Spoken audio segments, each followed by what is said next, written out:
സങ്കീർത്തന പുസ്തകങ്ങൾ 30 അധ്യായത്തിൻ്റെ 7 വാക്യത്തിൽ ദാവീദ് ഇപ്രകാരം പറയുന്നു: ദൈവമേ, നിന്റെ പ്രസാദത്താൽ നീ എൻ്റെ പർവ്വതത്തെ ഉറച്ച് നിൽക്കുമാറാക്കി. നമ്മളെപ്പോഴും തിരിച്ചറിയേണ്ട ഒരു യാഥാർത്ഥ്യം, നാം ഉറച്ചു നിൽക്കണമെങ്കിൽ നമുക്കുണ്ടാകേണ്ടത് ദൈവ സാന്നിധ്യമാണ്. മൗണ്ടൻ എന്ന് പറയുന്നത് നമ്മുടെ ജീവിതത്തിൽ ദൈവം നൽകുന്ന നന്മകൾ, അനുഗ്രഹങ്ങളെല്ലാം ഒറ്റ വാക്കിൽ അതിനകത്ത് പറയാം. ഒരു മനുഷ്യൻ ദൈവത്തോട് ചേർന്ന് യാത്ര ചെയ്യുമ്പോൾ ദൈവം അവന് വേണ്ടുന്ന എല്ലാ നന്മകളും നൽകി കൊടുക്കും. നേരോടെ നടക്കുന്നവർക്ക് യാതൊരു നന്മയ്ക്കും മുടക്കമില്ല, കുറവില്ല എന്ന് ദൈവത്തിൻ്റെ വചനം പറയുന്നു. ഈ ഒരു വാക്യത്തിൽ ദാവീദ് പ്രധാനമായി ഉദ്ദേശിക്കുന്നൊരു കാര്യം, ദൈവമാണ് നമ്മുടെ ആശ്രയവും നമ്മുടെ ശക്തിയുടെ കേന്ദ്രവും. ദൈവത്തിൻ്റെ പ്രസാദം നമ്മിൽ ഉണ്ടെങ്കിൽ നിശ്ചയമായിട്ടും നാം കുലുങ്ങിപ്പോകത്തില്ല. യഹോവയിൽ ആശ്രയിക്കുന്നവർ കുലുങ്ങാതെ എന്നേക്കും നിൽക്കുന്ന സീയോൻ പർവ്വതം പോലെയാകുന്നു. അതായത് ദൈവത്തിൻ്റെ പ്രസാദം ഉണ്ടെങ്കിൽ പർവ്വതങ്ങൾ പോലും ഉറച്ചു നിൽക്കും, ഇല്ലെങ്കിൽ പർവ്വതങ്ങൾ പോലും കുലുങ്ങി വഴിമാറും. നാം എപ്പോഴും തിരിച്ചറിയേണ്ട കാര്യത്തിലുള്ളൂ, നമ്മുടെ ആരോഗ്യം, നമ്മുടെ ബലം, നമുക്കുള്ള സമ്പത്ത് എല്ലാം ദൈവത്തിൻ്റെ ദാനമായതുകൊണ്ട് തന്നെ കൂടുതൽ ദൈവത്തിൽ ആശ്രയിക്കാനായി നാം ശീലിക്കണം. ദൈവത്തിൻ്റെ സാന്നിധ്യമില്ലെങ്കിൽ നിശ്ചയമായിട്ടും ഭയവും ഭീതിയും എല്ലാം നമ്മുടെ ഉള്ളിലേക്ക് കടന്നു വരും. നമ്മുടെ ജീവിതത്തിലെ ആശ്രയ കേന്ദ്രമെന്ന് പറയുന്നത് കർത്താവിലാണ്. ഓടിച്ചെന്ന് രക്ഷ പ്രാപിക്കാൻ കഴിയുന്നതും അവിടുന്ന്. നമ്മൾ നേടുന്ന അനുഗ്രഹങ്ങൾ, നന്മകൾ, നമ്മുടെ നേട്ടങ്ങൾ അത് ദൈവത്തിൻ്റെ ദാനമാണെന്നൊരു തിരിച്ചറിവുണ്ടാകണം. സ്വയം പുകഴാനോ അഹങ്കരിക്കാനും പോകുമ്പോൾ വീഴ്ച നമ്മുടെ ജീവിതത്തിൽ ഉണ്ടാകും. നമ്മുടെ കഴിവിലും നമ്മുടെ സാമർഥ്യത്തിലും നാം കുറച്ചു നേരത്തേക്കെങ്കിലും ആശ്രയിച്ചാൽ പരാജയമാണ് ഉണ്ടാകുന്നത്. നാം നമ്മിൽ തന്നെ ആശ്രയിക്കാതെ ദൈവത്തിൽ കൂടുതൽ ആശ്രയിക്കുമ്പോൾ ദൈവം നമുക്ക് വേണ്ടതായ ബലത്തെ നൽകിത്തരും.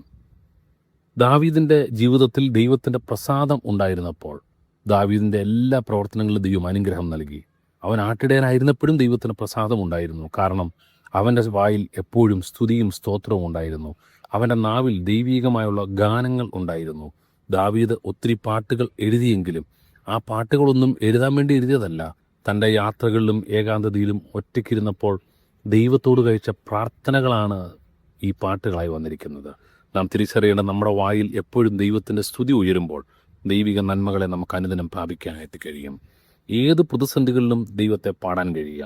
ഗുഹയിലായിരുന്നപ്പോഴും ദൈവത്തിനെ പാടി, താൻ ഏകനായിരിക്കുമ്പോഴും ദൈവത്തെ പാടി സ്തുതിച്ചു. പ്രതിസന്ധികൾ നേരിട്ടപ്പോഴും ശത്രു തനിക്കെതിരെ ഉയർന്നപ്പോഴും താൻ ദൈവത്തെ പാടി സ്തുതിച്ചു. അതെ, നമ്മുടെ അതിരത്തിൽ നിന്ന് ഉയരേണ്ടത് ദൈവികമായ സ്തുതികളും സ്തോത്രങ്ങളുമാണ്.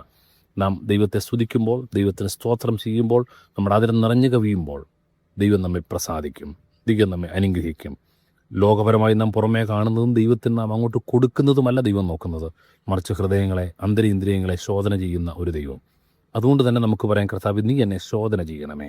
139 സങ്കീർത്തനത്തിൽ പറയുന്നു, യഹോവേ എന്നെ ശോധന ചെയ്ത് അറിയണമേ. നമ്മുടെ ചിന്തകൾ, നമ്മുടെ കിടപ്പ്, നടപ്പ് എല്ലാം നന്നായി തിരിച്ചറിയുന്നൊരു ദൈവമുള്ളതുകൊണ്ട് nothing we can hide from God. ദൈവത്തിൽ നമുക്കൊന്നും മറയ്ക്കാൻ കഴിയത്തില്ല.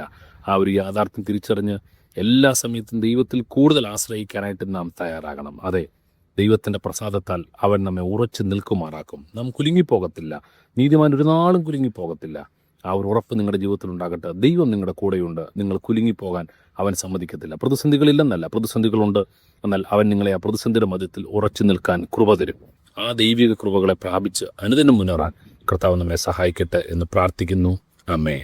ഞങ്ങളെ വിളിക്കുവാൻ ആഗ്രഹിക്കുന്നുവെങ്കിൽ 098802221957 എന്ന നമ്പർ ഉപയോഗിക്കുക.